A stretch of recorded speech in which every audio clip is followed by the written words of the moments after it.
Hi అండి, అందరికీ నమస్కారం అండి. మేమైతే ఇల్లు మారిపోయామని చెప్తున్నాను కదా. ఎందుకంటే మారిపోయాము, నిత్య స్కూల్ కోసం కొంచెం ఇబ్బంది అయిపోతుందండి. తను 10th క్లాస్ కదా, కొంచెం స్టడీ అవర్సే ఉంటాయి. దాని వల్ల కొంచెం ఇబ్బంది అయిపోతుంది. అందుకని ఇల్లు మారిపోయాం. ఇవన్నీ వంటగది అయితే ఇంతలా వచ్చింది. ఇలాగా ఇంకా సర్దుకుంటూనే ఉన్నాం. ఇంకా ఎంత సర్దితే అంత వస్తూనే ఉన్నాయి సామాన్లు. డైనింగ్ టేబుల్ అయితే ఇలా పెట్టుకున్నామండి ఇక్కడ. ఇంకా దీనికి కూడా ఏం పెట్టలేదు, అలా జస్ట్ అలా పెట్టేసాం.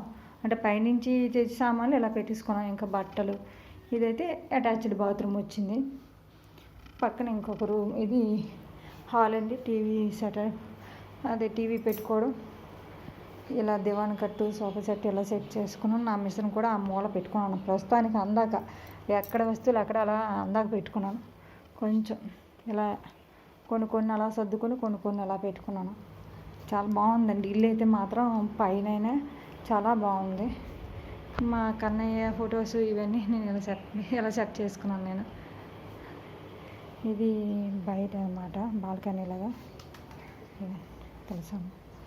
మెట్లు ఇటువైపు, మళ్ళీ బయట బాత్రూమ్ కూడా ఒకటి ఉంటుంది అటువైపు లోపలికి. బయట చాలా ప్రశాంతంగా ఉందండి వాతావరణం, పల్లెటూరు వాతావరణంలా అనిపిస్తుంది. ఇది నిత్య స్కూల్కి దగ్గరలోనే ఉంటుంది. చాలా బాగుందండి ఇల్లు అయితే. మాకైతే పెద్ద ఇల్లు, మెయిన్ చాలా పెద్దది. దేనికైనా ఎంతమంది వచ్చినా బాగుంటుంది అనే ఉద్దేశంతో ఇలా మా ఆయనకు వచ్చిన అవార్డ్స్ ఫొటోస్ అదే పైన పెట్టుకున్నాం. బాయ్ అండి, మళ్ళీ కలుద్దాం ఒక మంచి వీడియోతో.